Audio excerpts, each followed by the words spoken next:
Go ahead, skin it. Skin that smoke wagon and see what happens.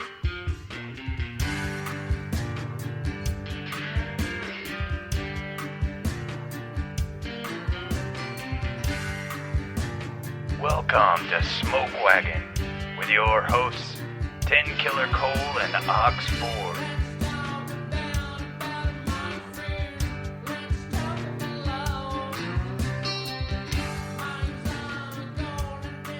Well, howdy. Welcome to Smoke Wagon. I'm 10 Killer Cole, and that over there is my good buddy, Ox Ford. Ox, how you doing? Well, I'm busier than a cat burying shit in a sand door in a tornado, but I'll make time for you, buddy. Thank you. Thank you. As long as you can make time for me. So, what's on your mind, Ox? Not much.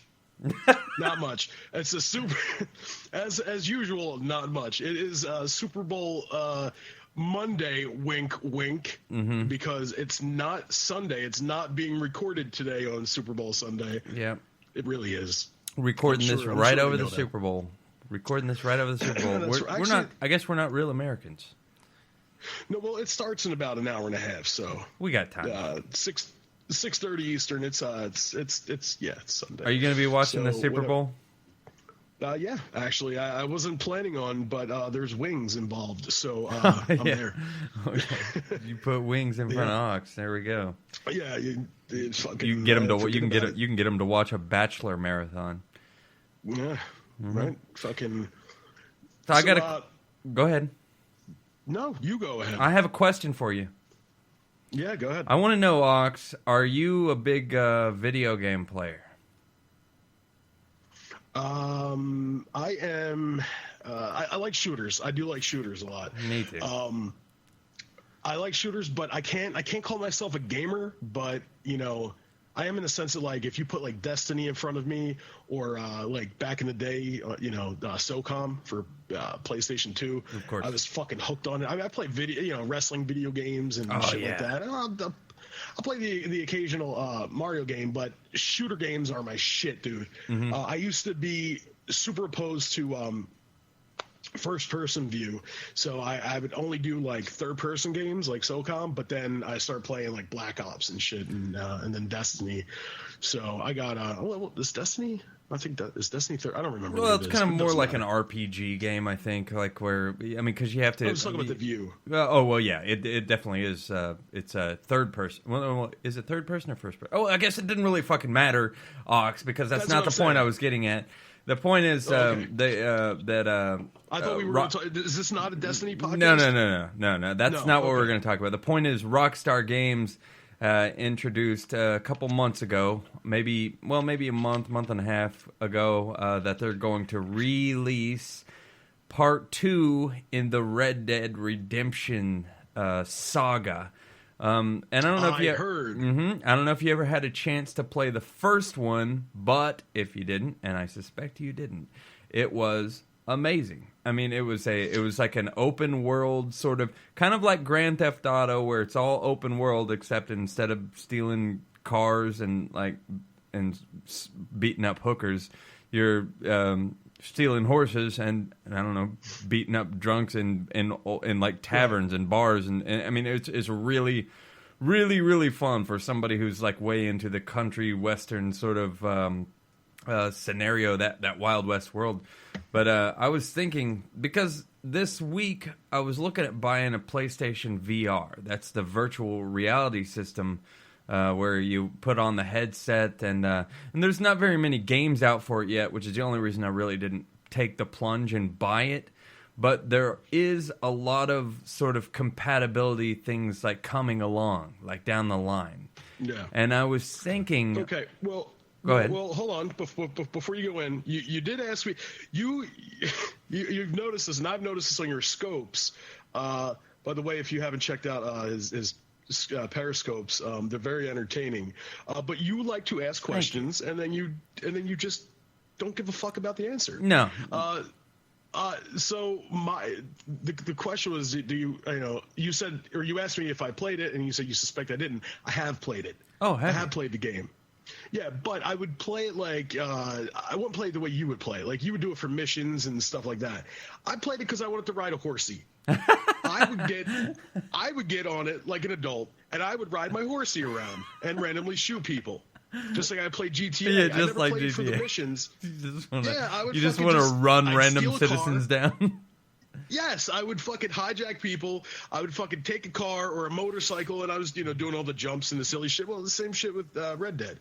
I would take a horse and ride around. I would gallop like a galloping gentleman, and I would go, Galloping gentleman. Yeah, and I would go from town to town or wherever the fuck I could, and say, "Pardon me, lady," and then fucking go around and I'd shoot people. And I said, "The fuck you looking at?" Bam, and I'd shoot them, and it would be fun. And that's the enjoyment I got out of it. I am what they call in the gaming world a completionist, and that's where I'm a trophy hunter. So like I have to finish all the missions and all the little side things and everything. Like I'm obsessed with it. I get crazy about it. Where I'm like I have to do this. And I'm like. In order to get any sort of small little prize or whatever the hell it is that they give me in the games, but it doesn't. The point that I'm getting at, Ox, is this doesn't involve anything that we're fucking talking about. I was looking at the PlayStation VR systems, and they're starting to a lot of the games that are coming out in the future are starting to introduce all these VR elements to their games. So, like, you can put on your headset, and, like, for instance, the new Resident Evil that just came out, Resident Evil 7, you can put on your headset, and you're walking around, like, in the house, with these zombies trying to attack you and stuff like that, So, I was thinking, when in 2017, it's basically a year from now, this game, Red Dead Redemption 2, is going to come out. And if they have any sort of PSVR compatibility, we're basically going to be able to put on these PSVR headsets and be in the West, in Red Dead Redemption 2. I mean, if they offer that sort of compatibility, I don't even know if they've proposed it yet or anything like that, but when you think about like what PSVR is already doing and what they could do in the future, I mean that is a possibility for sure. And this is the closest thing that our first podcast we talked a little bit about Westworld and what we would do if we could be there, and it's just a fucking pipe dream, really. But literally, this is like the closest thing we have to this dream like coming true, like right now. I mean, it's like the next step, right? Oh, sorry. I had to hit mute on the mic. I hit mute on the microphone actually, so I could fucking burp because I noticed we're both drinking Bud Light products right now. Yeah. You're drinking Bud Light, and like a man, like a real man, I'm drinking a Bud Light Raspberita, which it's an old timey Western drink. It's what they drank in saloons. It was like, give me a Raspberita. A Raspberita. I'll have a shot of whiskey in a Raspberita. Right, and then they would probably eat Raspberritos too. Like I don't know. I don't know know why they would do. Yeah, we can forget that one. Can you edit that? I'm gonna put that one out. I'm gonna put that one like at the beginning of the show before the introduction even starts, so they know what to expect. I wonder what a Raspberito would taste like. I don't know. How would you do that? You could do like you could make like a cranberry burrito. Fucking. I don't know why are we talking about this. Because I want to talk about this is what I want to talk about. This is what goes through my head. Hey, well, if you do like a cranberry thing, you could do like a Thanksgiving dinner burrito, with like cranberry and stuffing and fucking, turkey. You could probably do the same type of thing with raspberries. Oh my god. I just got back from Johnny's. I ate a big burger. I'm so stuffed right now. I can't think about food. Can you just hang with me for 2 seconds? What do you think about being in Red Dead Redemption 2 in the virtual reality world? Is that something you'd be interested in? The virtual reality system, by the way, it costs $500. That's the reason I didn't buy it, actually. I don't know if money is, the thing. I don't know if it would it be worth it, or would they be putting out enough, games and stuff? Well, here's the only thing I was concerned with is like. And I'll answer your question. But I'm just saying, like, would it be worth it? Or are you just paying that money for one or two, games because, that's usually what happens. It's like, they end up putting out this thing, and like back in the day, I guess it was about 93, 94, 95. They had Nintendo put out like a virtual reality thing. They had this big like, red thing, and you only got like 2 games. Like you got like Mario Tennis and another one. I remember. So I know exactly what you're talking about. Virtual was a Virtual Boy. I think I remember it, Boy. man. I remember it. Yeah. Yeah, and it's like, so is that are they doing the same thing? Are they only putting out for 1 or 2 games? But anyway, to answer your question, fuck yeah, I would do that. And we never really, like you were saying, we never really, fucking talked much about, because we kind of, got all over the place last week. Yeah, like Westworld. I would totally live somewhere like that, But as we said on our phone call last night, we were going over some stuff. I said to you that, I probably would have a different approach to doing all this stuff than some other people. Like other people would want to fucking go out and gunfight and shit. I wouldn't. I would want to sit on a porch. I'd want to be a background, like an ancillary character in a fucking world like that, where I just have my hat on and my boots, kick my fucking feet up on a porch, You want to? You basically want to be one of the robots in there that just like every time, you're programmed to every time somebody walks by, just like tip your cap and say, "Howdy." Yeah. Yeah. I don't want to be the guy that got his fucking hands stabbed. Yeah, guy. that guy. Yeah, I don't want to be that guy, but I'll just be some guy in the background, just fucking chilling. Like we talked about Tombstone, and the scene where Wyatt's leaving, and Curly Bill, does that "well, bye," his famous line from the movie. That's what I want to do. I want to be part of a gang like that. That's another Right. thing. I want to be part of a gang. But my gang is just the gang that hangs out. The gang that hangs out. The hanging gang. Yeah. The hanging gang. That's a good.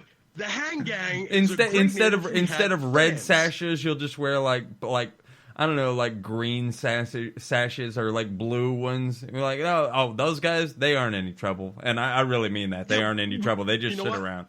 You're a big Royals fan, so maybe we'll wear a royal blue sash, and we're called the Hang Gang. Like I was just saying, that would be a great name, for our fan base, the Hang Gang. The Hang cool. Gang. I can just envision it now. Yeah, like a noose, fucking. I mean, pretty cool. But anyway, yeah, that's what me and my gang, me and my people, we just hang out on porches. Right. We're the guys in the background of the saloon. Yeah, we don't cause no trouble. We just fucking hang out. Smoke cigars, drink some whiskey, maybe go inside and gamble a little bit. Yeah, we don't have to get out of control. Head down and watch some shows at the Birdcage. Yeah, the Birdcage, but not after dark. That place is scary. Fuck yeah. You know what I mean? But listen, I noticed something. I noticed you said something last week, and it was sticking in my mind. I'm like, what the fuck does that mean? You said you had a saying. You said a pebble in the boot. Yeah.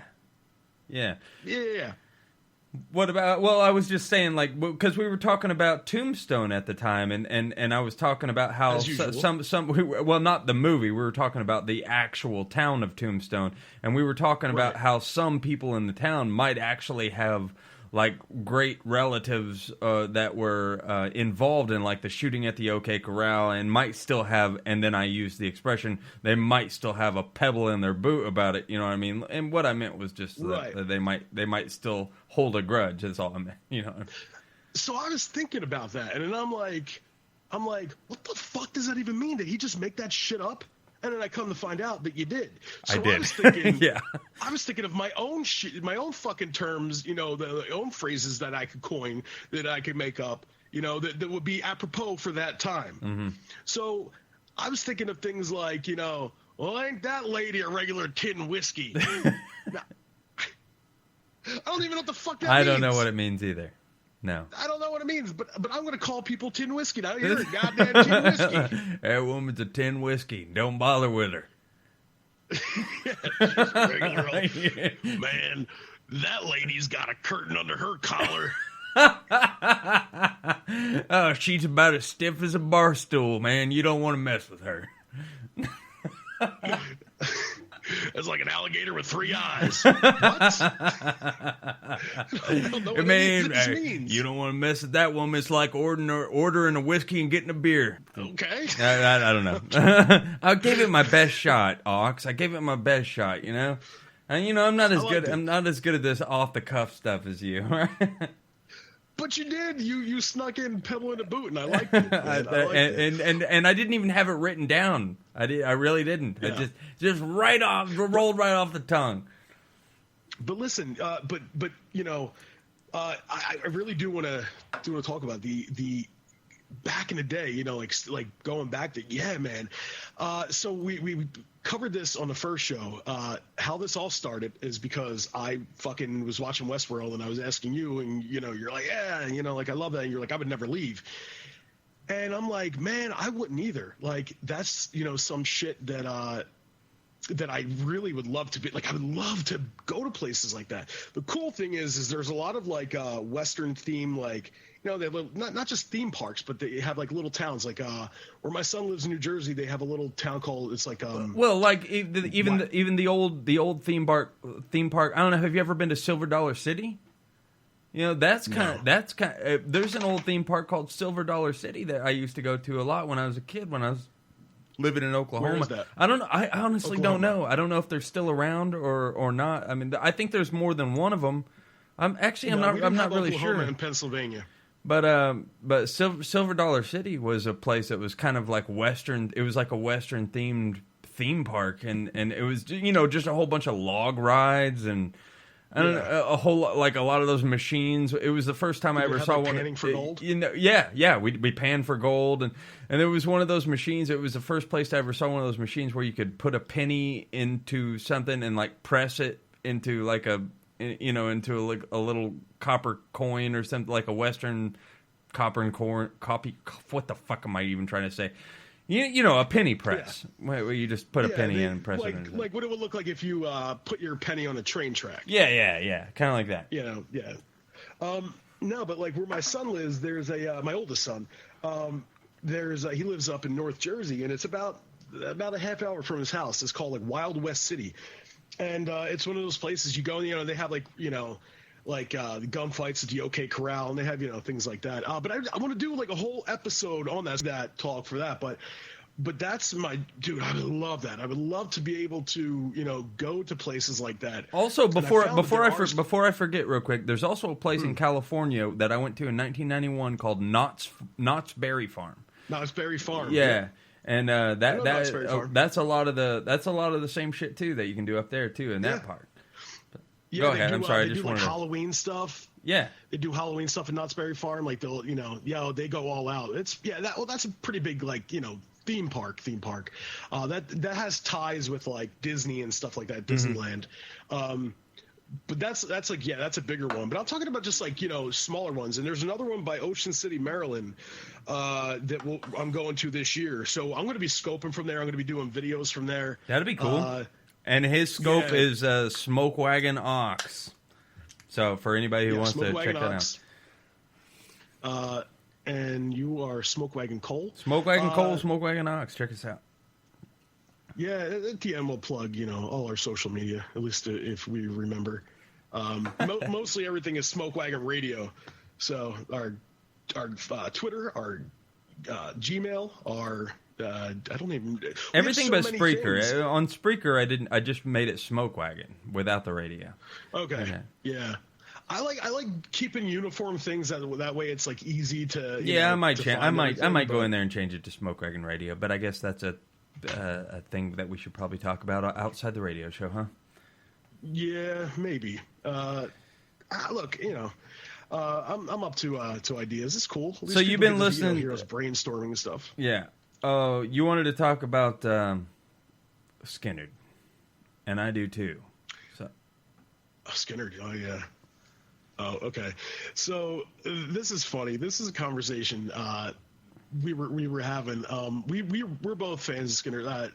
Cole grew up on Leonard Skynyrd. I grew up knowing their songs, but I didn't grow up like with it shoved down my throat like the fucking Beatles or Led Zeppelin or the Doors or the Who or the Rolling Stones, shit like that.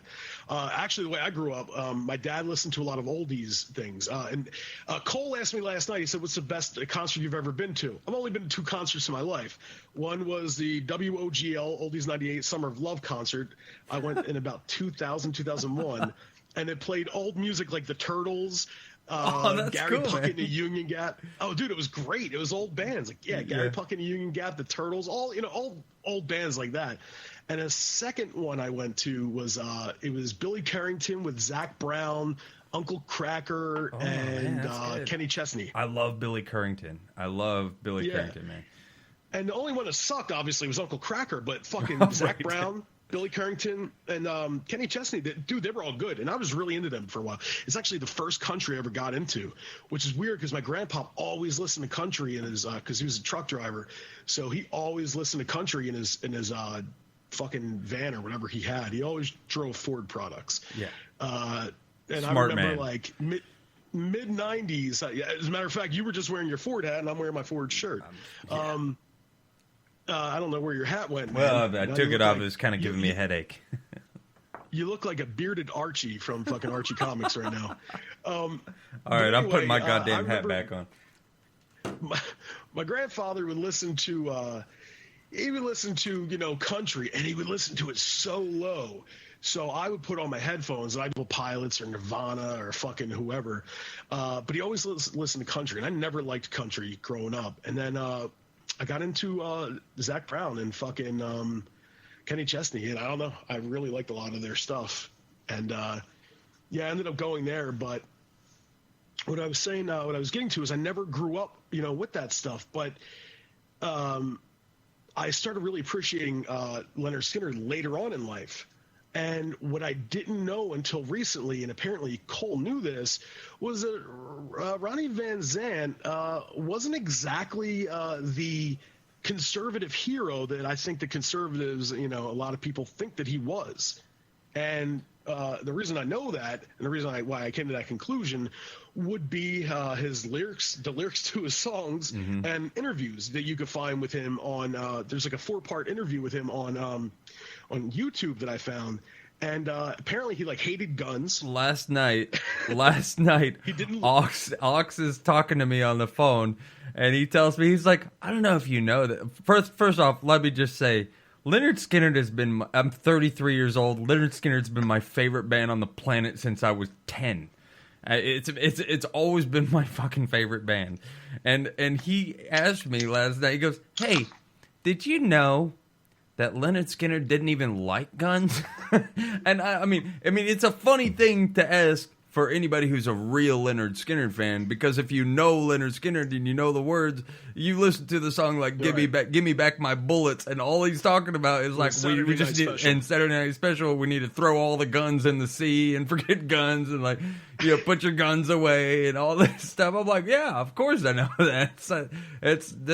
That's Leonard Skinner. He sings. He can sing. He sings to a bunch of rebels about liberal shit, and they don't even know that they're singing that they're singing along with it, and they don't even know what the hell he's talking about. They have no idea. No. They have no fucking idea. And that's what I said. Like, if you listen to Sweet Home Alabama, they're fucking. They're talking about Governor fucking George Wallace, who's a segregationist, and they're saying boo, boo, boo to fucking George Wallace. Like, everything that they're saying in their songs completely shits on, modern day conservatives, and modern day fuck. I'm like, damn, these people don't know. And then tell them, but they'll stop buying their albums. But to be fair, a lot of people, in the liberal states, like New York and up north and stuff, they also will still put Leonard Skinner in that rebel category of sort of music. You know what I mean? And even because they don't know either. Even today, when you think of Southern rock and Southern pride and waving the rebel flag around, you think of Leonard Skinner, man. You know what I'm talking about? And Leonard Skinner, they were so liberal. They're I don't know. They're a hybrid. They're one of a kind. Yeah, and Ronnie Van Zant, he was behind Jimmy Carter, who obviously was a fucking Democrat. I'm like, Jesus, when you start hearing this shit, look, man, I don't want to fucking talk politics. We said that's a rule. We don't want to talk politics, But I just found it really funny that, Ronnie Van Zant it came across, I'm not going to say he was a liberal, but if somebody a fucking, some kind of title or something, or give them some kind of, tag that they don't really, may not have agreed with, because I don't know. I can't speak for the man. But what I'm saying is he definitely had more liberal leanings than in his music, at least. Right. He did other stuff, too. I mean, the man was a damn outlaw. Yeah, of course. His fucking, like, he didn't like doing interviews and shit because of like, the press would focus on, his arrests and his personal life and shit instead of his music. And I get that, man. I totally get that, 100%. But, of course.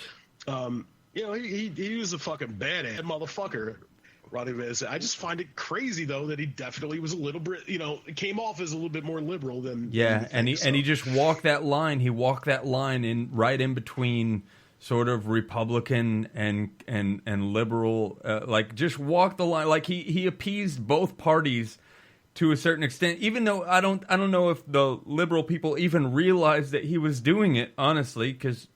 No, to this day, you're not going to find too many people in New York City who are big Lynyrd Skynyrd fans just because of the way the music sounds and because of what they think it represents.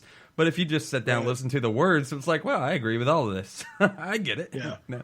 But I mean, I grew real quick. Like I said, I grew up listening, but I didn't.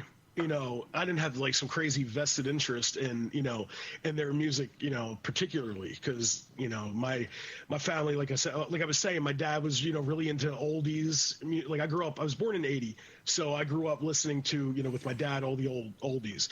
And then with my mom, she was listening to like, Phil Collins and Whitney Houston and Michael Jackson, the big pop, right. artists of the 80s. And then my cousin, she was into fucking NWA, Public Enemy, and Metallica. Yeah. So I was fucking listening to that shit. And then like I grew up on hip hop too. And then my uncle was a huge Rolling Stones, Beatles fan. Like he has a piece of brick from the Cavern Club, which is where they used to play when they were coming up in England, and he has a piece of brick from there. He has like the Beatles flip your wig game from the 60s or whatever it was. Like he has all kinds of old shit, and he was really big into the Rolling Stones, the Who, Doors and stuff. But like by the time I hit my teens, I started discovering like the Doors a little bit more. So that was like, and then Led Zeppelin.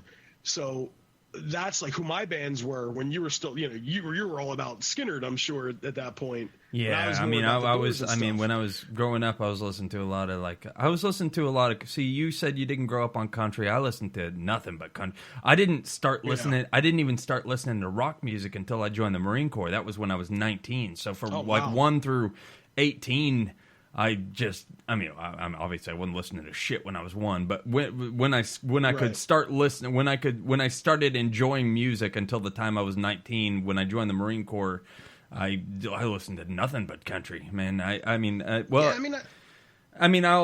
I was in high school, don't get me wrong, I enjoyed like some alternative rock music, like some Korn and Limp Bizkit and Slipknot. I was going to say that. I was going to say. I listen to shit like that too, Stained and fucking Limp Bizkit, Marilyn Manson.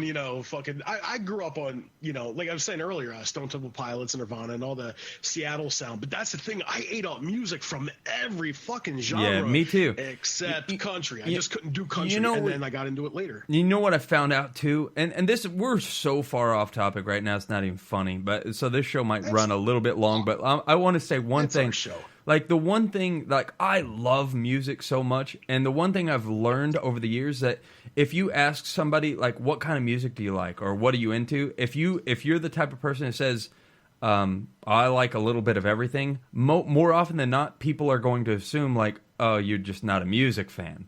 But no, like I am a music fan, and I literally like a little bit of everything. Like I like rock, country, rap, just everything. Like I just love all kinds of music. It's so, but a lot of times when you just hear somebody say, "Oh, I like a little bit of everything," it sounds so like passive and like sort of like just kind of brush you offish, sort of, that like you're just like, oh, you're just not a big music person. But no, I actually love everything. You were saying that like we're running over, but the thing is that, you know, the good thing is that, you know, we're out on a radio station. We don't have to really adhere, you know, to, I understand, you know, we want to keep it within a certain time limit, but, you know, if it's good talk, fucking, you know, if we're getting a little bit off topic, we're just talking about music and talking about, you know, different tastes and shit. And I'm sure there's a point in there somewhere. There has to be. I do want to.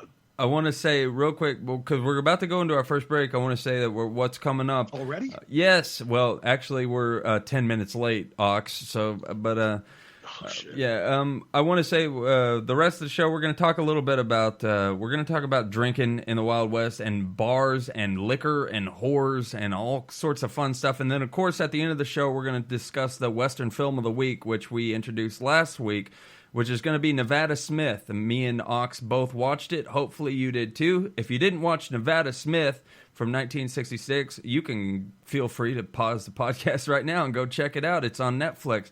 But we watched Nevada Smith. We're going to give it a good once-over, and we're going to talk about that film. But right now, we're about to go into our first break, and we'll be back in about 60 seconds. So, see you soon.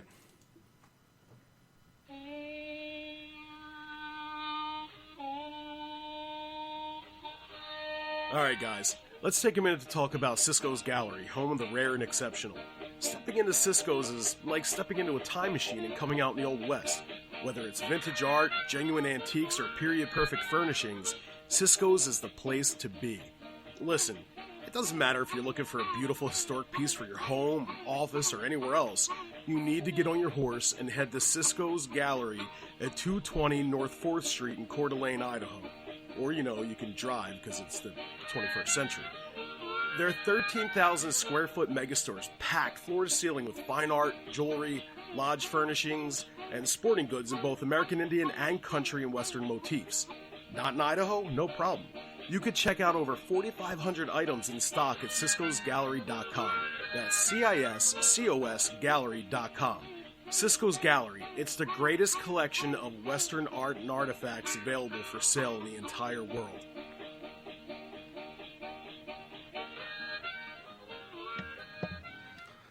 Well, welcome back to Smoke Wagon. Once again, I'm 10 Killer Cole. That right over there is my good buddy, Ox Ford. Yippee-ki-yay. So we were talking about... go ahead. Oh, I was going to say, before we get into, the drinking thing, I saw you skip right over, and it's something I didn't want to skip over because I wanted to talk about last week, man, but we did the characters that we're drawn to. So I do want to tackle that at some point. If you want to tackle that later, let's go right now. I do want to talk about that. Go right into it, okay. Ox. I'm with you. Well, what were you going to say? Well, obviously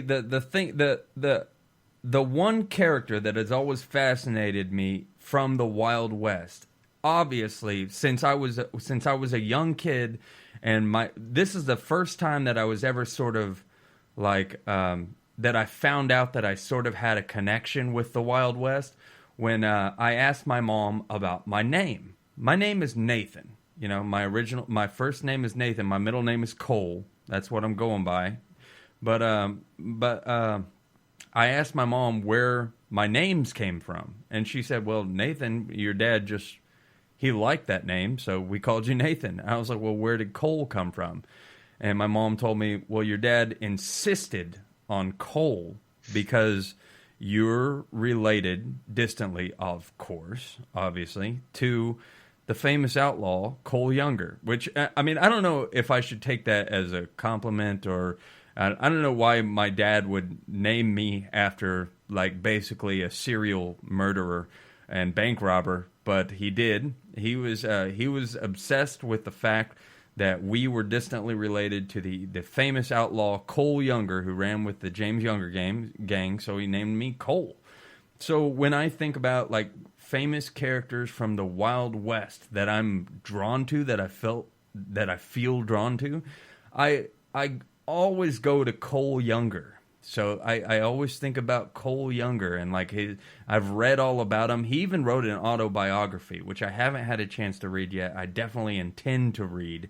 I'm not, I just haven't got around to it yet. But that's the one guy that I've always I'm always really fascinated with Cole Younger's life story. And every time, every time I see him, like his character come up in a movie, I'm just like, oh, babe. I'll be with my wife. I'm like, that's Cole Younger. Like, I'm related to him. I remember we watched True Grit, the new one, the remake of True Grit, and at the very end, right, when Maddie goes to she's looking for Rooster Cogburn, and she goes up to that Wild West show, and the guy sitting in the chair is like, well, ma'am, I'm Cole Younger, and I wasn't expecting it. I was like, babe, Megan, look, that's Cole Younger.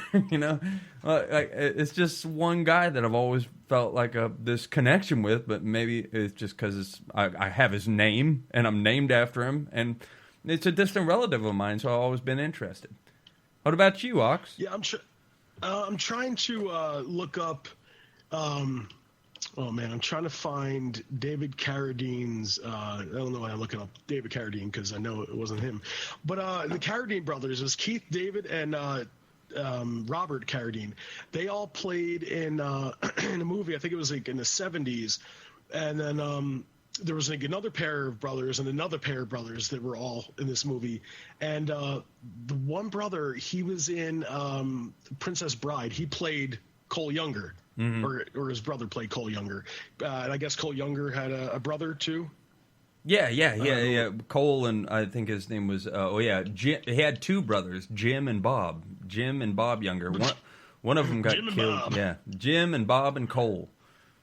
Yeah, I'm trying to find what the movie is called. So I could find the fucking.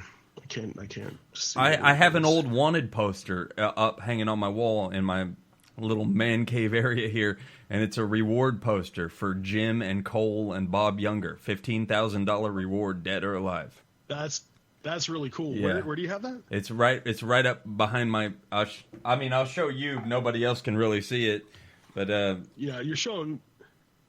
Oh wow, that is fucking awesome. Yeah. You need to you know what you need to do? You need to take a picture of that. I'll take a picture of it, and like, I'll put it up on our Twitter. I'll take a picture of this old Wanted poster of Jim and Bob and Cole Younger. Well, that's what I was trying to say. Here we go. Oh, it was Carradine. He played Cole Younger in The Long Riders. It was David Carradine. You know who David Carradine is? Yes, right? I do. He was Kung Fu, right? Kung Fu, yeah. Legend Continues. Great show. I fucking grew up on Kung Fu, man. He was Kwai Chang Caine. Yeah.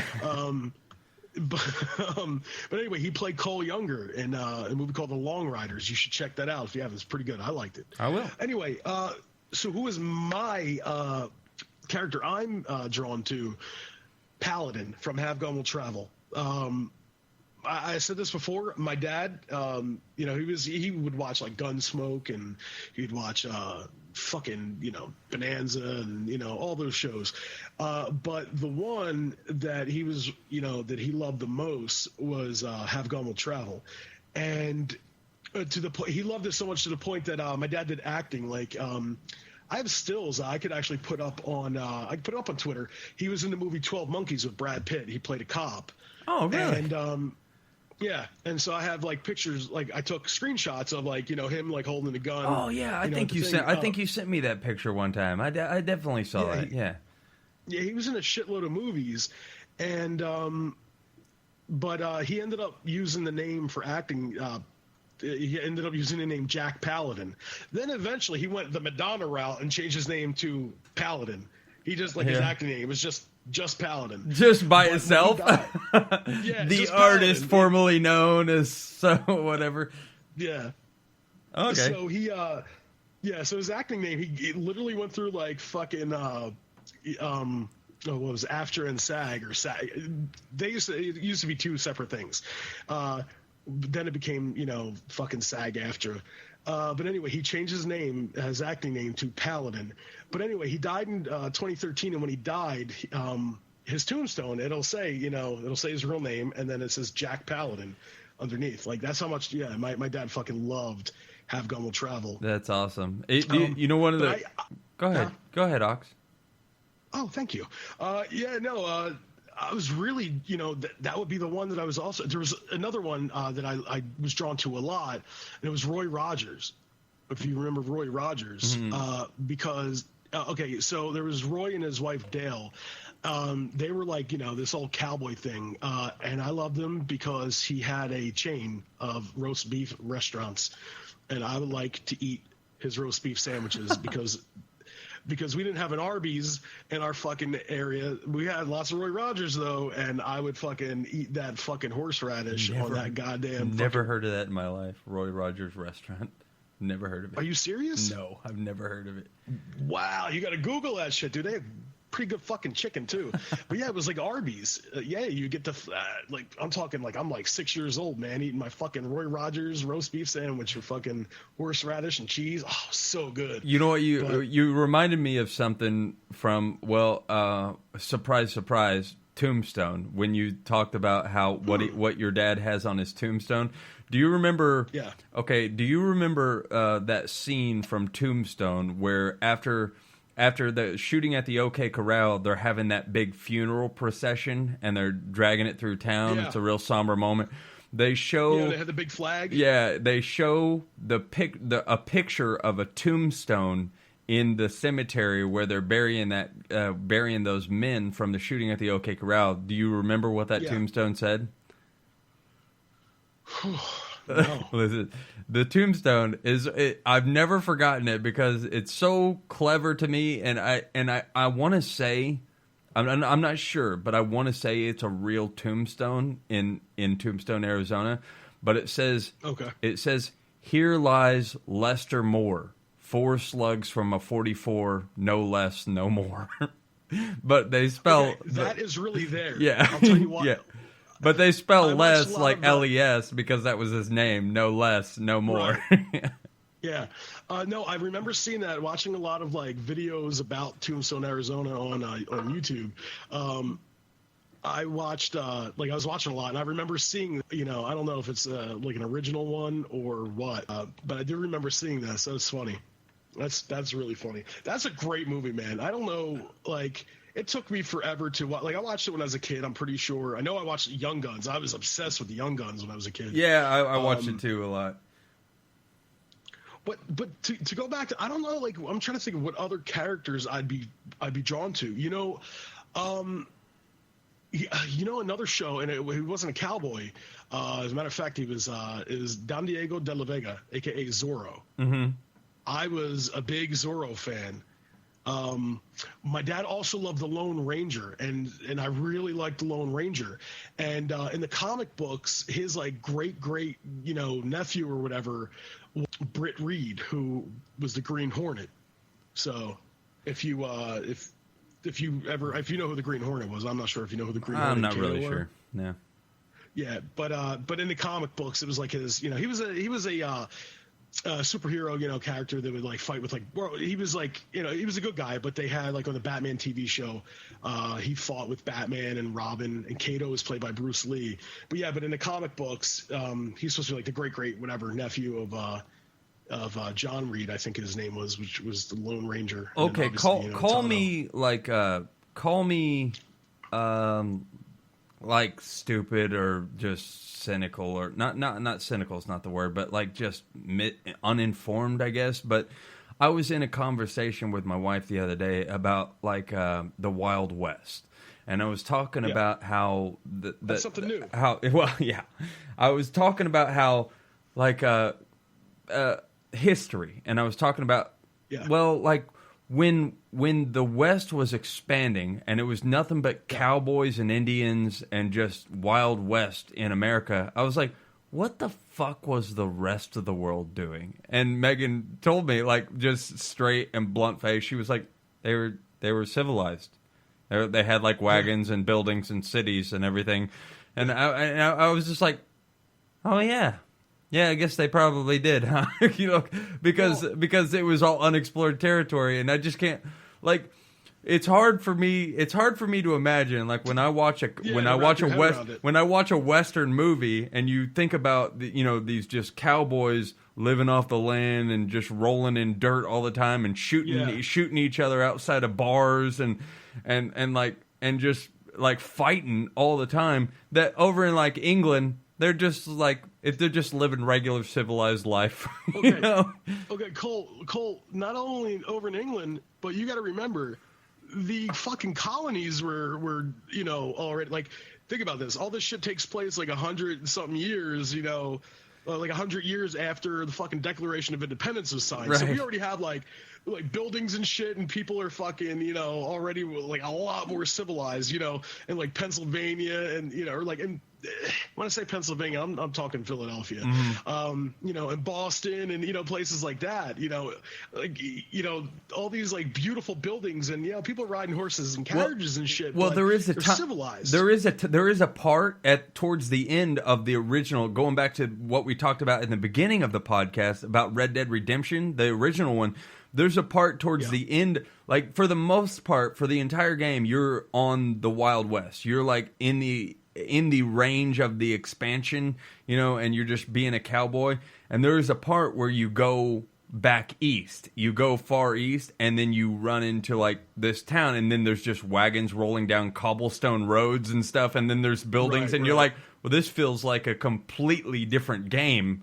Now, all of a sudden, I'm like in a city, like in a town, basically, like, and. Well, another thing too, it wasn't just, east, it was out west too, like California. You got to remember San Francisco. Yeah, was San already Francisco, fucking, yeah. San Francisco was already built up. There were already these big buildings and shit. What happened was people start prospecting, and they were doing, they were not just looking for gold, but there was coal and there was, other shit, silver. They were doing all this stuff. And that's why, like, the guy that started Tombstone, that's what he went there for. He was, like, you start watching Tombstone at the beginning, where were they? Were they in Yuma? Or Arizona, yeah, something like that. Yeah, I don't remember what city they were in, but it's basically saying like why are you going to go out there, And that's what happened. People were going because they were like, oh shit, there's money to be made, these right in places up these little things. Yeah. In places that hadn't been like dug out yet, like they hadn't been fully exposed or whatever. Yeah, but there was lots of fucking land, and it's funny because you're not the only one to think that, is because it's hard to wrap your head around it. Because like when I'm watching it, I'm like, wow, like I did realize though, I'm like, damn, when this is going on, and it seems like so fucking like they don't know what they're doing, and they're trying to make their laws. There are real laws that are already in place, Yeah, like all over the place, just not in Central America, basically. Like not in the Midwest and the South. I mean, like what I mean is like the center of the United States, like that area. Like Ecuador? When I said Central America, I meant the middle of America. I know what you meant, Cole. Not in the Midwest. In the Midwest, it was just like a fucking free-for-all, and everybody was like killing one another. Like, I'm reading Lonesome Dove right now, and I promised you I wasn't going to talk about Lonesome Dove after I talked about that shitty book last week. But I mean, no, that's fine. You didn't even know it was a fucking miniseries. I had to tell you that. Yeah, and I plan on watching it too. But this book is so fucking good. If you never had a chance to read Lonesome Dove and you're into like country western books and movies and stuff like that, man, it doesn't get any better than Lonesome Dove. I'm telling you, it's one of the best books I've ever read in my life, and I've read a ton of books. I know I don't sound like it sometimes, but there's a lot more to just like the western stuff. You have to understand where they're coming from. Like.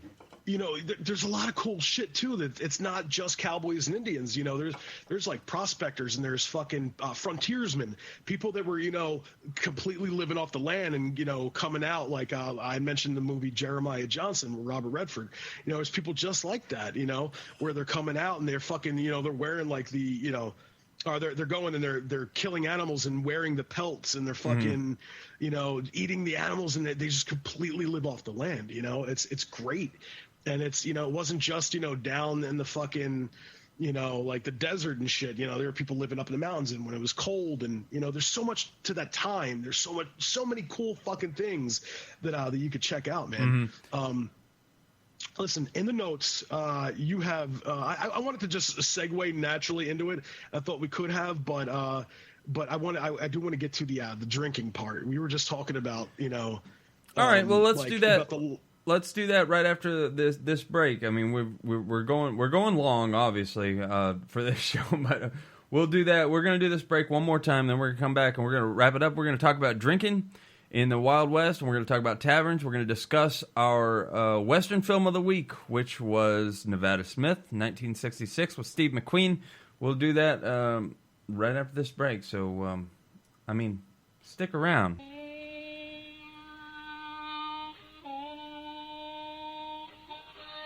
Alright guys, let's take a minute to talk about Cisco's Gallery, home of the rare and exceptional. Stepping into Cisco's is like stepping into a time machine and coming out in the Old West. Whether it's vintage art, genuine antiques, or period-perfect furnishings, Cisco's is the place to be. Listen, it doesn't matter if you're looking for a beautiful historic piece for your home, office, or anywhere else. You need to get on your horse and head to Cisco's Gallery at 220 North 4th Street in Coeur d'Alene, Idaho. Or, you can drive because it's the 21st century. Their 13,000 square foot megastores packed floor to ceiling with fine art, jewelry, lodge furnishings, and sporting goods in both American Indian and country and Western motifs. Not in Idaho? No problem. You could check out over 4,500 items in stock at Cisco'sGallery.com. That's CISCOS Gallery.com. Cisco's Gallery, it's the greatest collection of Western art and artifacts available for sale in the entire world.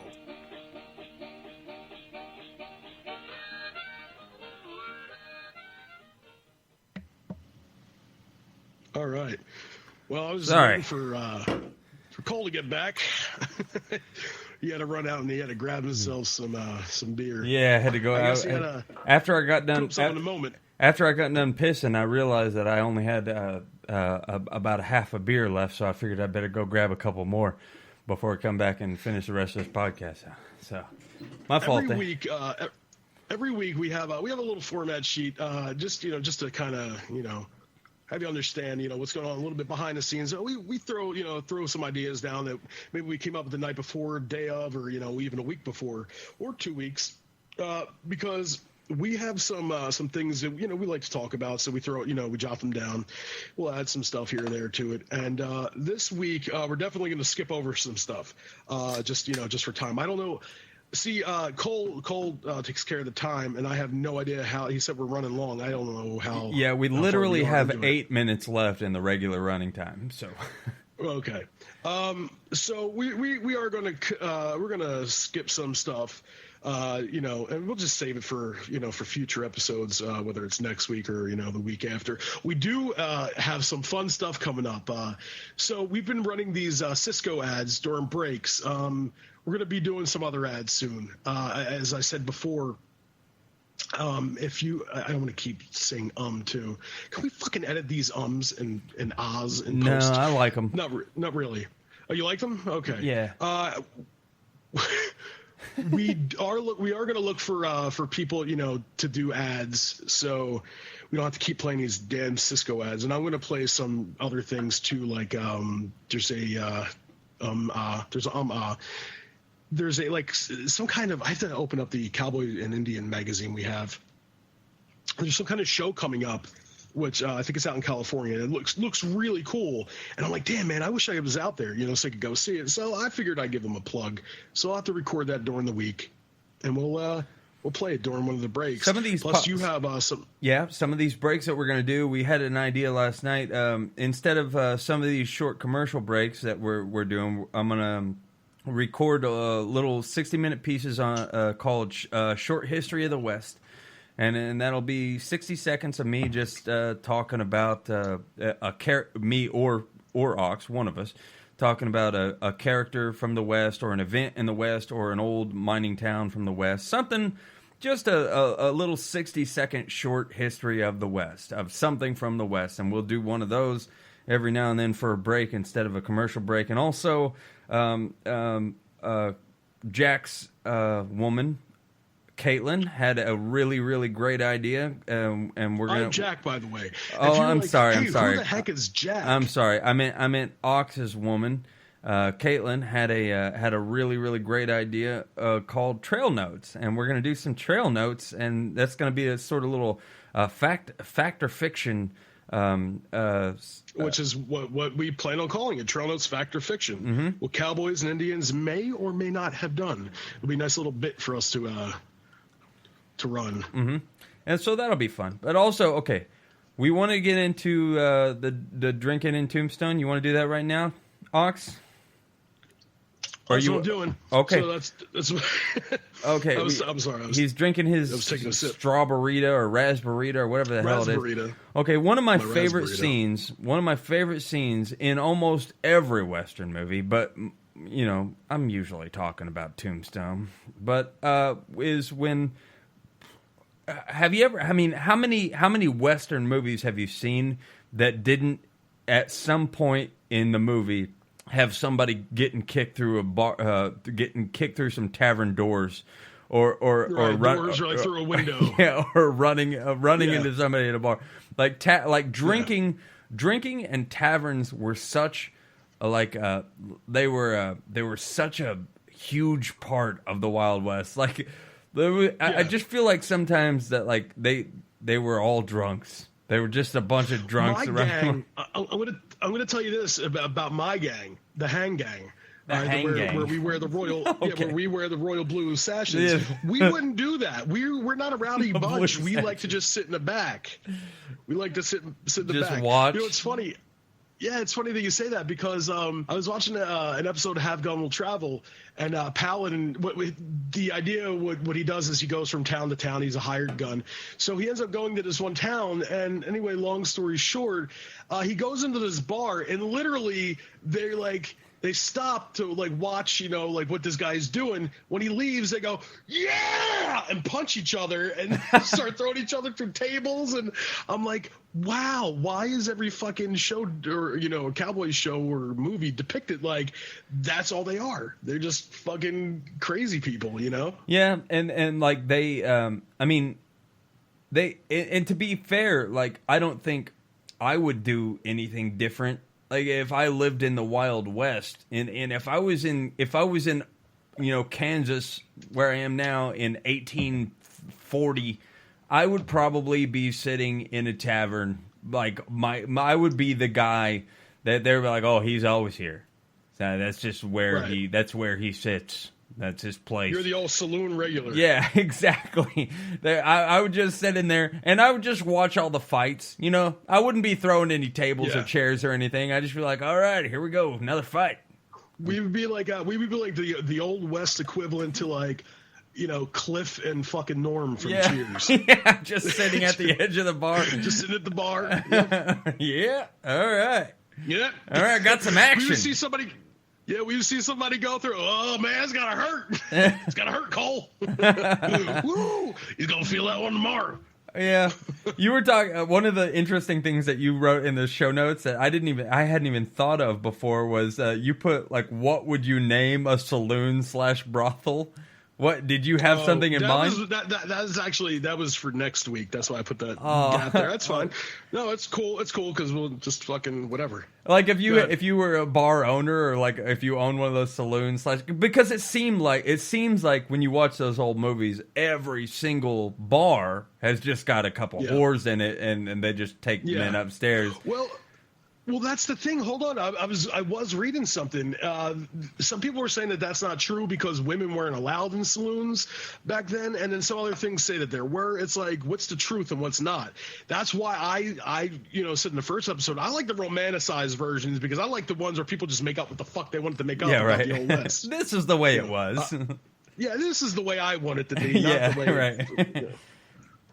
right. So go ahead. So we're about naming it. Well, yeah, I didn't really have any ideas. I was just wondering if you did, you know. Oh no, that's why I was going to cover that next week. Oh, sorry. We'll skip right over that with it. We'll worry about the brothel naming next week. I want to get. Let's go into the movie. We haven't discussed the movie yet. We're going to go ahead and start talking about our movie. Our Western film of the week, which we introduced last week. Hold on. Before you get into that, you skipped right over the first saloon where it was established and when. You have it right in the show notes, man. You went right over that. I'll read it. I'll read what he has. He has the first saloon. The first saloon was established at Browns Hole, Wyoming, in 1822. They served alcohol to fur trappers. Fur trappers were basically mountain men that hunted and trapped all kinds of animals in search of pelts so they could trade them with the Native Americans. By the 1850s, saloons were everywhere. I'm sorry, 1850s. So 1950s would be totally Yeah, different. that would be like, awfully weird if jukeboxes you're and- trading pelts with the Native Americans in 1950. I don't know. Yeah, and like while getting a fucking while getting like a black and white milkshake and a Exactly. hamburger, Yeah. listening to doo-wop. So I'm sorry. By the 1850s, saloons were everywhere. Many of them were just covers for whores, gambling, and opium dens, which is again all created in Philly. Yeah, So go ahead. the first saloon in 1822 was in Wisconsin, and it was basically Wyoming? Wyoming. All right, that's what I meant, not Wisconsin, Wyoming, and they just they serviced like these Europeans basically that came over and just went up into the Rocky Mountains and they killed bears and for their furs. They'd kill bears and other animals for their furs, and then they'd come down from the Rocky Mountains and sell them to the Native Americans, and that was how they made their living. And that's where the first tavern was made. The first establishment that sold alcohol, was up there in Browns Hole, Wyoming, and that's kind of where it started. And by the 1850s, they were everywhere. It's funny because the only place I know in Wyoming like that with the hole name is Jackson Hole. I remember the name Jackson Hole, Wyoming. I don't know why. I mean, it could be. why I mean, know they could have changed the name. I don't know where Browns Hole was either. I mean, maybe it's. They could have changed the name, or it might still be there. Hell, I don't know. Yeah, I don't know. I'm just saying I know the name Jackson Hole, Wyoming for some goddamn reason. But you have in here, it's like many of them are just covers for whores, gambling, and opium dens. We also have something in here for liquor, whores, and poker. Are we going to skip over that? Because I know you are so worried about the time. So are we going to save that for next week, or are we going to... No, I thought you were worried about the time. I'll go as long as you want, Ox. I'm good. I'm good too, but you seem to be, you're like, oh, you have to keep it around that hour mark. Hey, Ox, you're the one who told me you wanted to and keep you it do to a some- certain goddamn time. I don't care how long we go. I'll go for another hour if you want to go. I'm telling you, I'm here. I'm here with you, buddy. I'm here with you, good buddy. I got plenty of beers and I got plenty of time. Look, thing is, I have wings downstairs that are calling my name. That's the only thing. But that's okay. I can afford to skip a meal. So you have you have here about the tavern whores. We had such a fucking weird discussion, man, about them. And I do have a burning question regarding the whores back then. And this is a legit question. So how the fuck do you think they smelled? Well, back in the 1800s. Tavern whore, how did they smell? You know what I've always wondered? Particularly, like, if they shaved their legs. That's all I always kind of wondered. Because I've always been, like, the sort to be like, I just want a woman with, like, long, smooth legs. Like, I'm a big leg guy. And I wonder if any, like, tavern whores ever shaved anything. Well, we keep calling them taverns as opposed to saloons, and I think they went with the name saloon a little bit more. Maybe, I don't know. Yeah, because a tavern is more like, I guess, like a place to British. Well, I kind of consider like a tavern more like a hotel almost, and a saloon more like just a bar. A lot of saloons were in where the bars were really within hotels then, but from what I understand, a lot of saloons back then in the I think it was just a matter of just a different name, really. I think they're the same thing. Like you would see tavern, and it's more, to me, I think more of like, something that's set in like New England or during the colonial times in the 1700s, and then saloon, I think more of like the bifold, western doors and shit like that. But a lot of them were just pop-up fucking they were pop-up bars, man. Yeah. They would have them anywhere. And I don't think it was, as we see them in movies, I don't think it was that just like that. But again, I wonder if anybody ever like came up with like a sort of like a little wagon roach coach sort that just sold liquor, Like, I mean, well, like they would have it with the old snake oil fucking salesman. Yeah, like just a wagon that rode around and be like, hey, anybody need some liquor? Yeah, they did, but they weren't calling it liquor; they were calling it elixir. they would go around and be like, "Oh, this isn't fucking Medicine, alcohol. yeah. It's medicine. It's elixir." But no, why I say about the smell, and as far as the hair thing that you were saying, I don't think they did shave a lot because I had a habit of looking up weird fucking images and like porn things, and I'm like, I wonder what the fuck porn looked like in the 1800s. So I ended up looking up, like I see where this is going. No, I'm serious. I ended up looking at like Victorian era porn and like fucking porn in the 1800s, from like the earliest fucking known photographs, or photographed, women naked. And a lot of them had hairy armpits and shit. Mm-hmm. Like they did. They just had hairy fucking armpits, man. So I'm going to guess they didn't care about going and shaving their fucking legs or their snatch because it was probably common back then. Yeah. Furthermore, I'm going to go so far as to say that I don't think cowboys looking to put their dingle in somebody even gave a shit if they were hairy or not. Yeah. Do you think they cared if they were fucking showered though? Because no, they didn't. Because most of them smelled like ass too. I mean, these guys are cowboys coming off a range and drunk as shit. And how often do these guys get a chance? These guys probably took a bath once every 2 weeks. Man, they don't. I mean, they didn't give a shit what their whores smelled like, and the whores probably didn't give a shit what they smelled like. Probably covered up their smell. Man. Fuck, man. Imagine if they could bottle that shit up. All right, listen. The smell of the West. Smells like beef jerky. Yeah. God damn. Smells like a whiskey drunk wood chipper. Look at that bitch. She smells like a tin whiskey. Tin whiskey. Yeah, it's funny. Me and Caitlin, we play a game. We play a game where we'll drive and we'll see like a girl and we'll be riding around and we'll go, "What do you think she smells like?" And what we're talking about is obviously her pussy. We're fucking, and then we're like, "Oh man, she smells like beef jerky and olives." And then we'll just start fucking, or she smells like fucking like raw chicken and like whatever, fucking meatballs and shit. Oh no. Oh, that girl, her asshole smells like icy hot. That's a terrible what I mean? game. We just fucking start coming up with all kinds of weird shit. Hopefully it doesn't have the same effect. It's a great as game, dude. You should try it. I will. I'm going to try it. I'm going to introduce this game to my wife. Playing that game. Yeah, for sure. I want to talk about our Western film of the week, which was Nevada Smith. I mean, I know this is. I don't have any way to segue from smelly pussies to Nevada Smith, but I'm just going to go ahead and transition right over into our movie of the week, which was Nevada Smith, 1966 Steve McQueen movie. And I guess we can start from square one, huh? This is your first Steve McQueen movie. It's the very first Steve McQueen movie I've ever seen in my life. As a matter of fact, did you ever see the original Magnificent Seven? Because he's in that. No, I never saw the original Magnificent Seven. I saw the remake of it that just came out, but I never saw the original. I plan on seeing it. I mean, I plan on seeing a lot of movies with you, Ox, during the course of this show, but. But before you go, we have a new rating system, by the way, that we're going to rate our movies.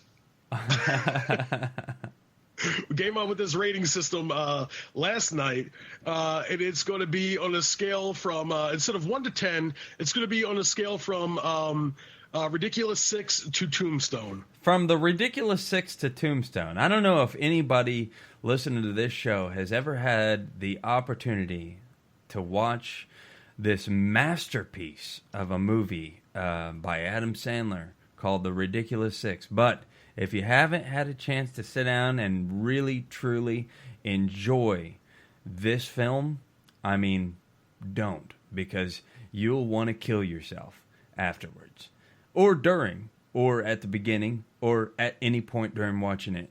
Because it's the most awful thing I've ever seen in my whole life. And I can never unwatch it. And that's saddening. I had to watch it twice. Oh, no.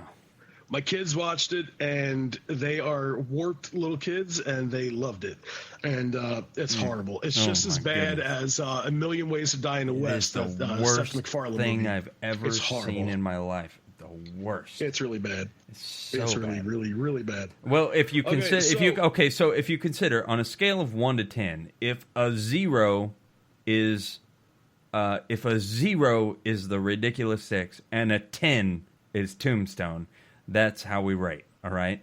So so on a scale of the Ridiculous Six to Tombstone, we'll talk about what we gave this movie on a scale of 1 to 10 from Ridiculous Six to Tombstone. Well, but before you get into the movie, I just want to know where would you rate it?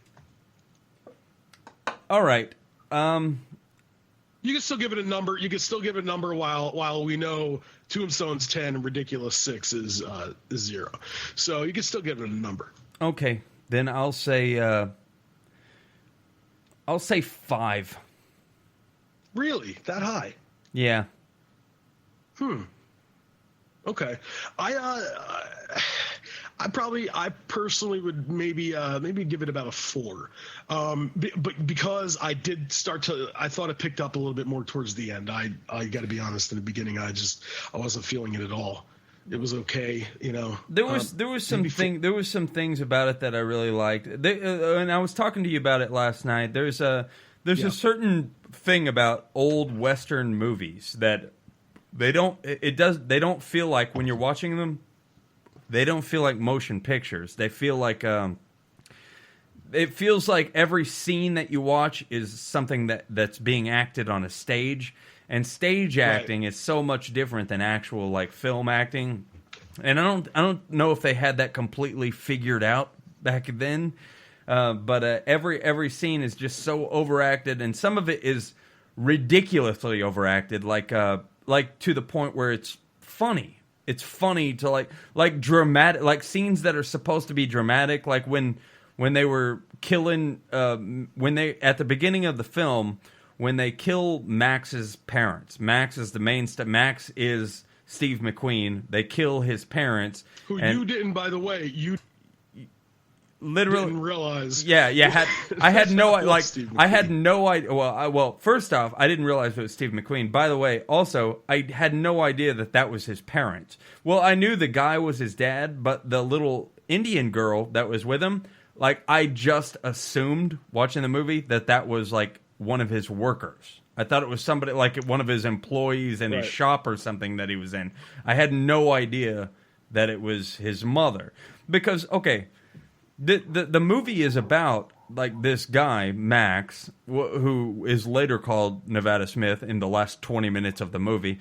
But it was about he's a half. Because he only tells you once, right? Yeah, he's a half breed. He's half white and half Kiwani or Kiwani or how do you?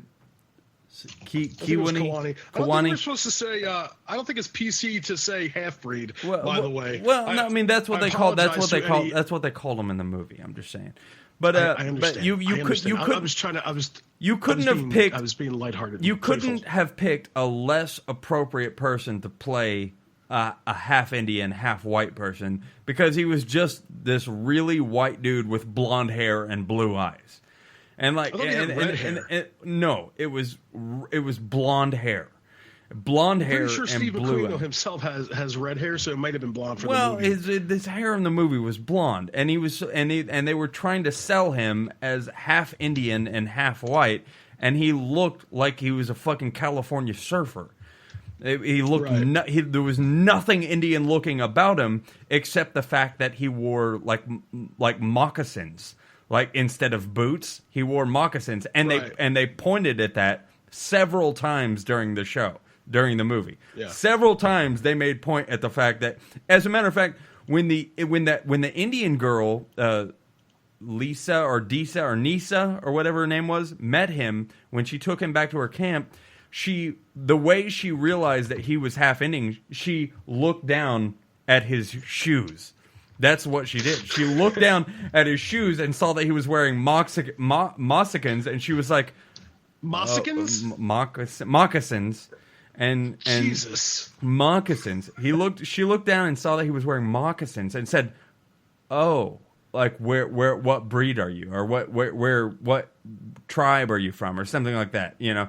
And he said, Kiwani or whatever the hell it's called. By the way, you're talking about Pilar. Mm-hmm. Is that who you're talking about? Yeah. No. I was talking about Nisa. Nisa. Yeah. Nisa. Okay. Okay, yeah. Who I also don't. She also wasn't native. I don't think they had like a real Native American Yeah, person exactly in that right. fucking cast. Yeah, so Nisa was Janet Margolin. I think that's how you pronounce her last name. And I know Suzanne Plachette played Pilar. So There was this scene. Okay. Right after his parents got killed, he goes looking for.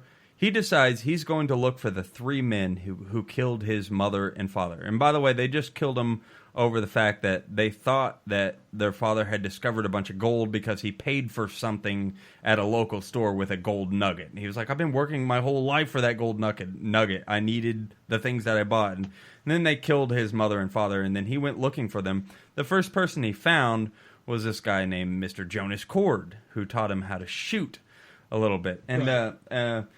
there was a long period where, like, because I didn't know who was Steve McQueen when I watched the movie, and because this guy Jonas Cord was such a badass, I was like, oh, that must be Steve McQueen. I was like, but he looks really old. So I had no idea what was going on there. But after Steve McQueen, or the who I thought was Steve McQueen, Jonas Cord taught him how to shoot a little bit. There was a really cool part in that whole segment where Jonas Cord was teaching him how to shoot, where I thought, like, he said this one line where I actually wrote it down because I thought it was cool. He said just what the hell did he say? He said well, if you wrote it down, why wouldn't you just read it off of the thing you wrote it down on? Well, it's because I wrote it down on my laptop, and my laptop is sitting right here next to me unopened, so I'm opening it right now. You need to be more prepared, man. You need to have everything you want to say right in front of you. I know. Oh. I do have a sound clip that I'm going to play shortly, so don't worry about it. Make up for everything. Yeah, you have to. You have to give me a heads up when you're going to play that sound clip, so I can mute my microphone. It's only about. You don't have to mute your microphone. It's only about 10 seconds long. That's true. Yeah. But it's really the reason why the sound clip is just really funny. The reason why is funny. Why he has the sound clip. All right, so were you able to find the? Yeah, when he when Kiowa, that's the name of the Indians. Kiowa Indians. But Jonas Cord tells him because he tells him he's going to kill all these three men that killed his father, and he says, "You think you're going to make it just because you got right on your side?" And like when I heard that line, I was like, "Man, that's the truth." Like, do you know who he is? The guy that played him? No, I don't. Jonas Cord. Okay, his name is Brian Keith. Do you remember the TV show from the '80s, or did you ever hear of Hardcastle and McCormick? No, I don't think so. God damn it, man. There's so many times where I'm like, hey, did you ever hear this? And you're like, no. I'm like, what the fuck? You live under a goddamn fucking rock? He played. All right, did you watch the Spider-Man cartoons in the 90s? Spider-Man, he played Uncle Ben in the Spider-Man TV series in the 90s, like the cartoon. Nah, man, I haven't Plus, seen he's in a any bunch of of that other shit. Wait.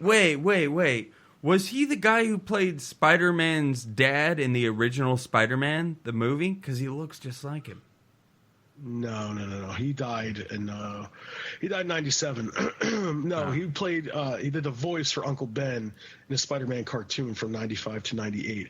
But the cast is pretty good in Nevada Smith, or Nevada, as I said it. You have Carl Malden, Brian Keith, fucking Suzanne Plachette, Pat Hingle, who he plays Bigfoot in there.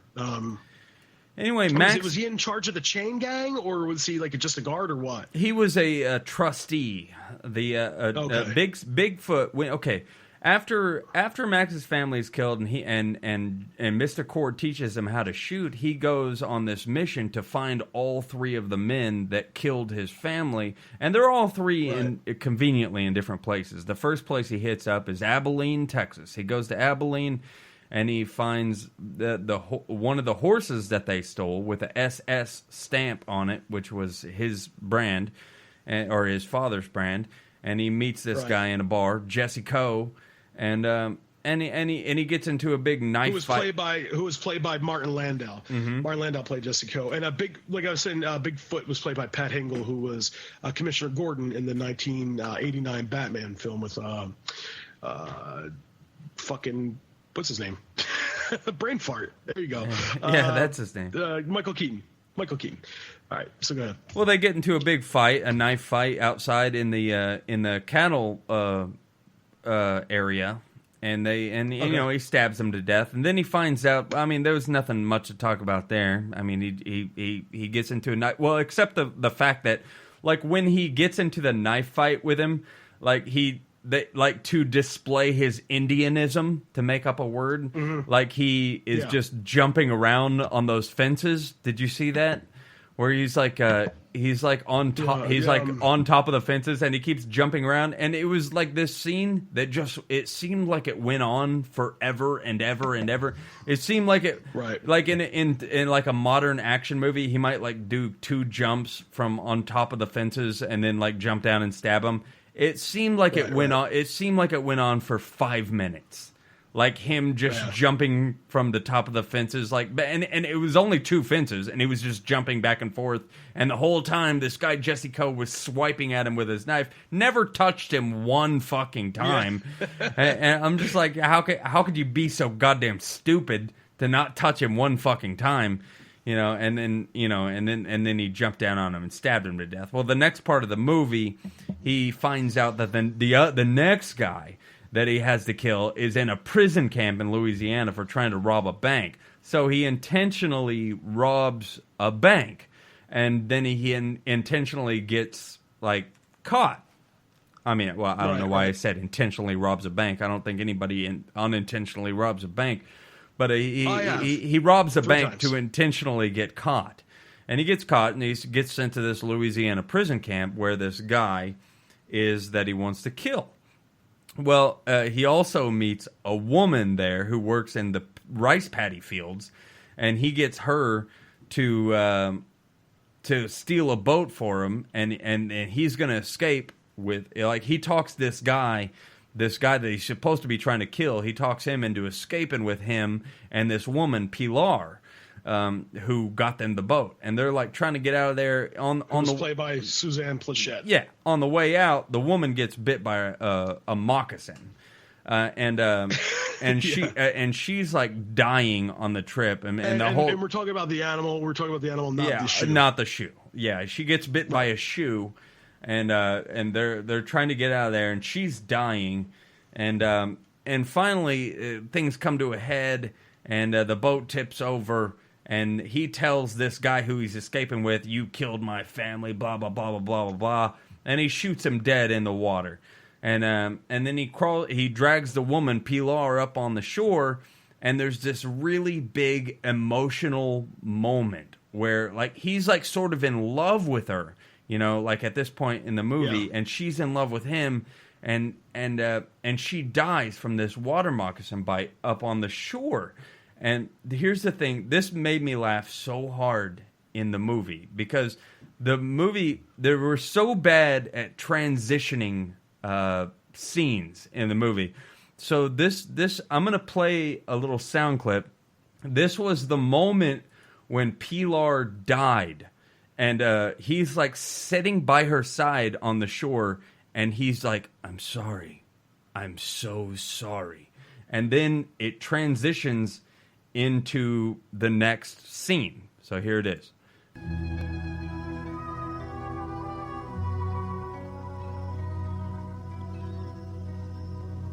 I'm sorry. I'm so sorry.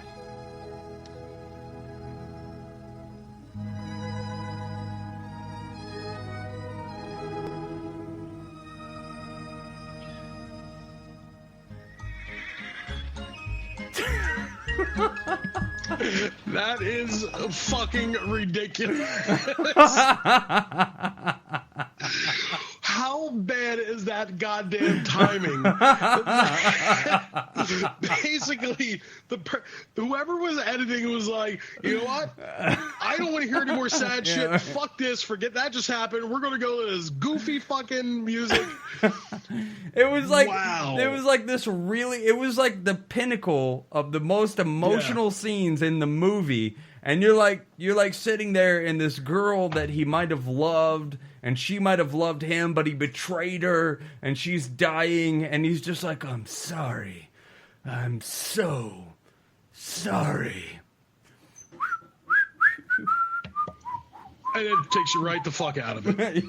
It takes you anything you were just feeling, you're not feeling anymore because you're laughing because you're like, what the fuck just happened there? I know, dude. It's funny because when I was watching it, I felt the same exact way. I'm gonna play listen one more time. I'm gonna do this just one more time.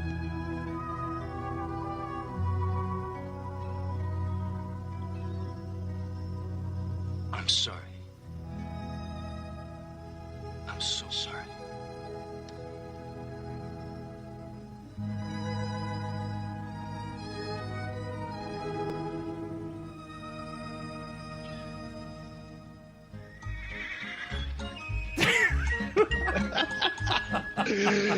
They couldn't have transitioned into like a scene where he's like, you know, where it's somber and he's like reflecting on what happened or he's mourning. Nope. Something, man. It's like if there was a narrator, it would have just been like, and then she died. Well, moving on. So, and then back in this cattle town. Oh my gosh, it's such a fun. It's the worst transition I think I've ever fucking heard in the movie. It's so watched like movie. I was watching the movie, and I literally, in one of the most emotional parts in the movie, I burst out laughing. When this fucking the next scene comes on, it's like doop doop doop doop doop doop doop doop doop doop. I was like, what are you? You're playing with my emotions. It's like somebody crying, or dying, and like you're witnessing like your son just dying of cancer in a movie, and the next fuck is a Smash Mouth song or something. Is like clown. Yeah. Hey now, well, you're an all-star. Get your game on. Go play. It was a horrible fucking transition, but it's funny though. Yeah. It's not supposed to be funny. That's what I love.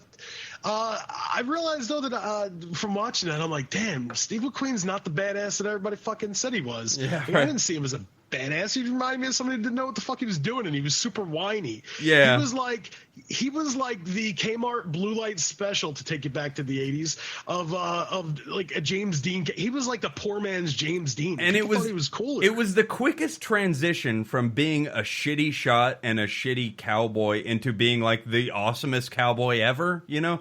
Like when James Cord or Jonas Cord was teaching him how to shoot, it was, when he threw that bottle or that pan up into the sun and he was like, now shoot that, and he shot like 4 times and missed it.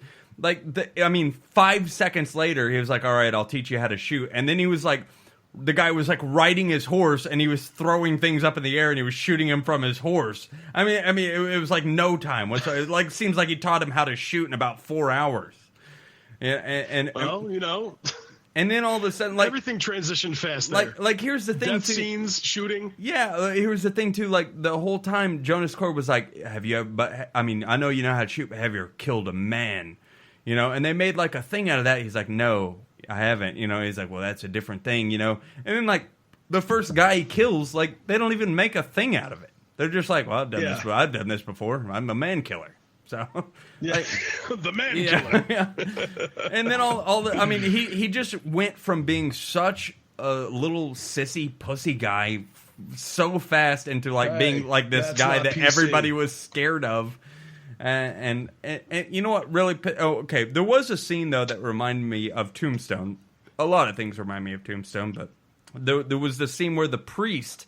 After he killed the second guy and he was going after the third guy, he came in with that priest and was like stuck there, I guess, for a couple months or two.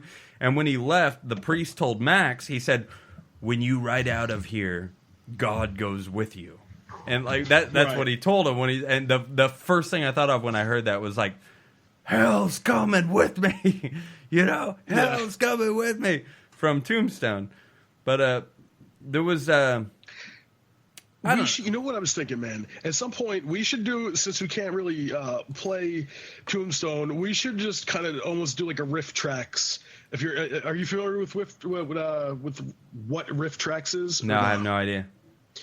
The guys that did Mystery Science Theater, they did a thing called Riff Tracks, which basically is the same thing. They couldn't get the rights to, play the movies or whatever. So what they would do is they would record themselves watching these movies. So it's just them talking over it, and you play it at the same time you start playing the movie.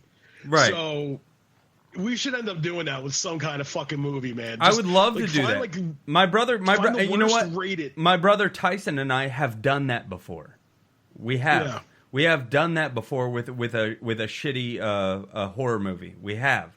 I would love to do that with you sometime. For sure. We could do we could do like a live podcast and just have everybody start the movie at the same time and then Yeah.